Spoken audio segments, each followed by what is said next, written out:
Hey guys, welcome to the channel. Today, this one is going to be a bit different.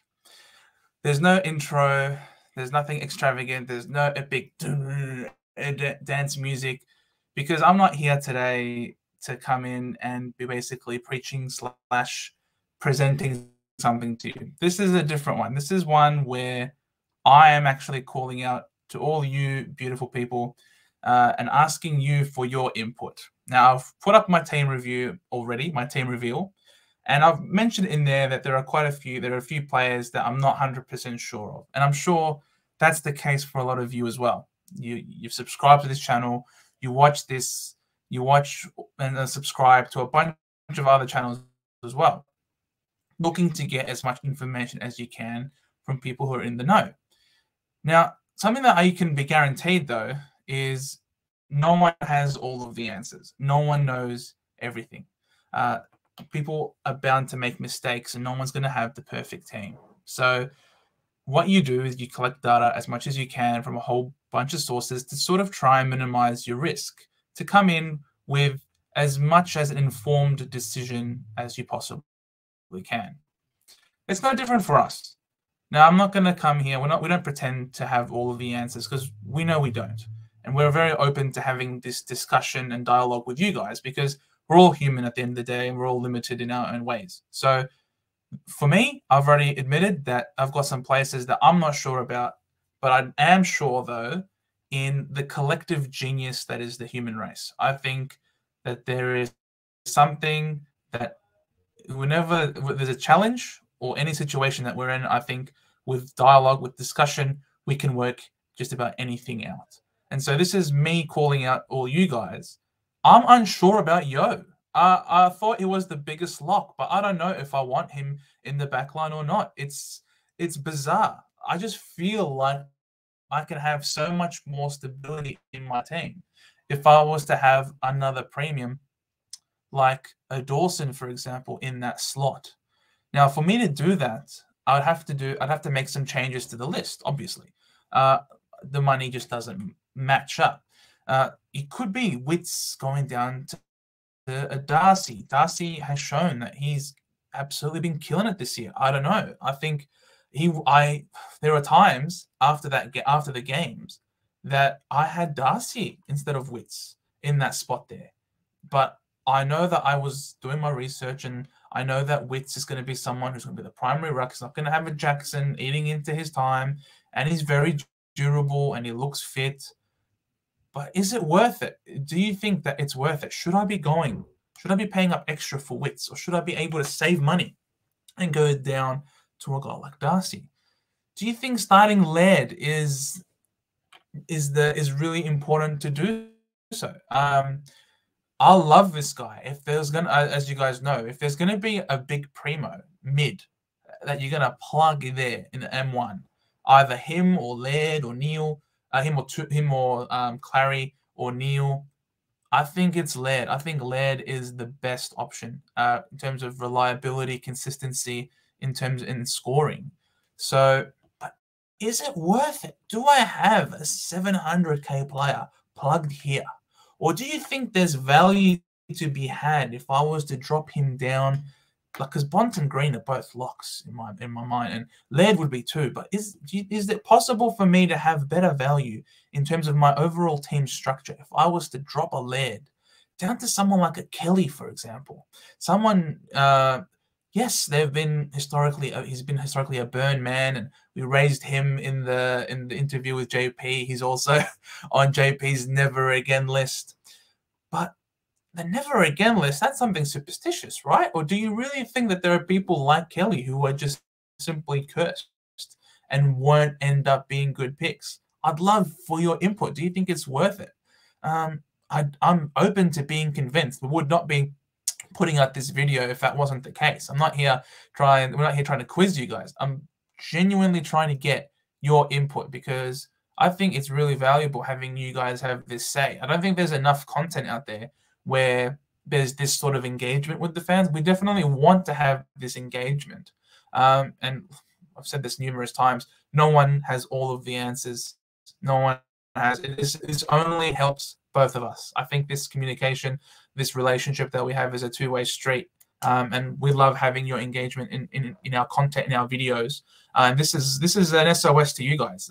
If you guys can help me out to make my team better. I want to really do well. I have a lot of high expectations on myself to do really well, and I just think that there's a lot of people out there that can help me to make this video as and not really this video, this team, should I say, as as good as possible. I can strongly recommend Ridley to everybody. I can strongly recommend Doherty to people.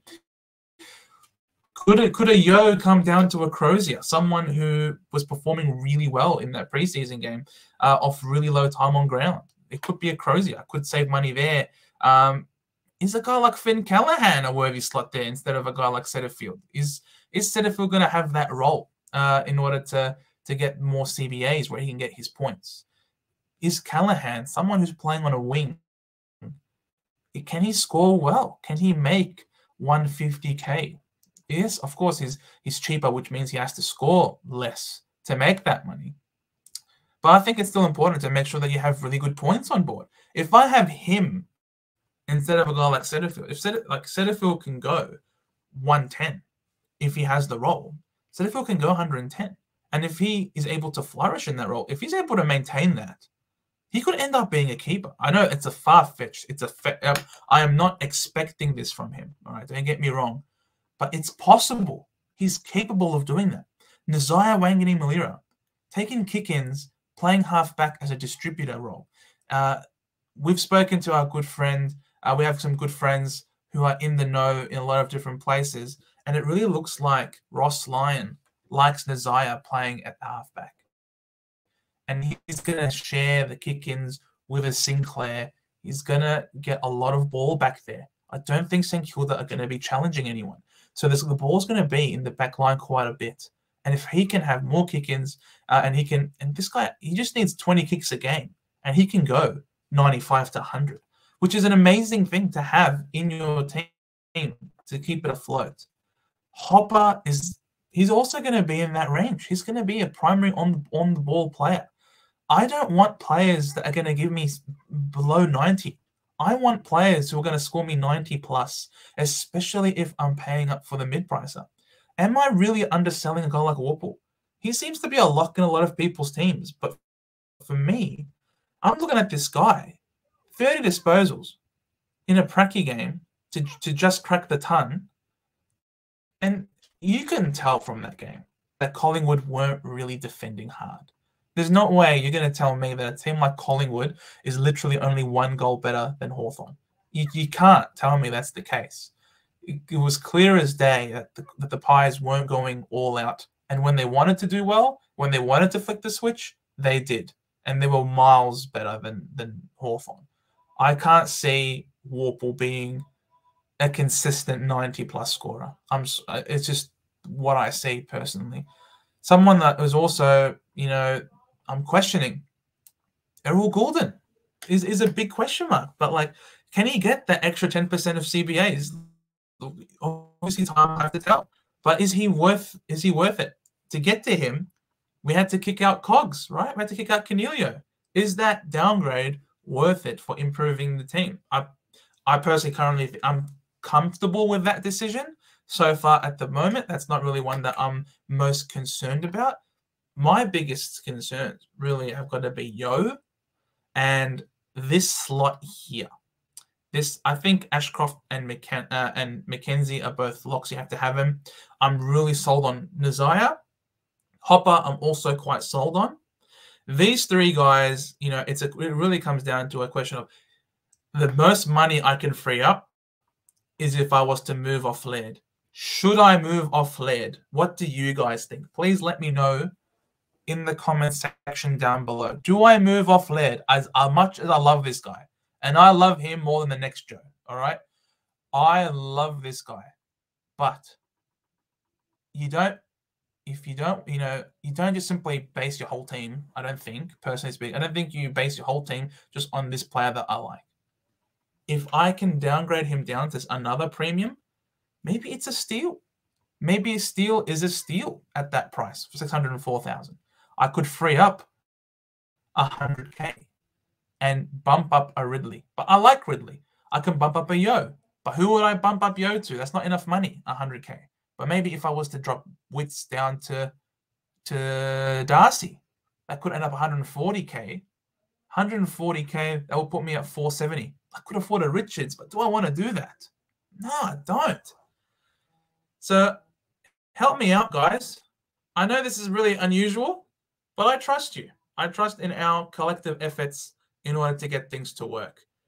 Feel free to comment down below any sort of suggestions. And if you have any questions yourselves as well, if you want me to justify any of these picks in my team, please also leave it down in the comments below.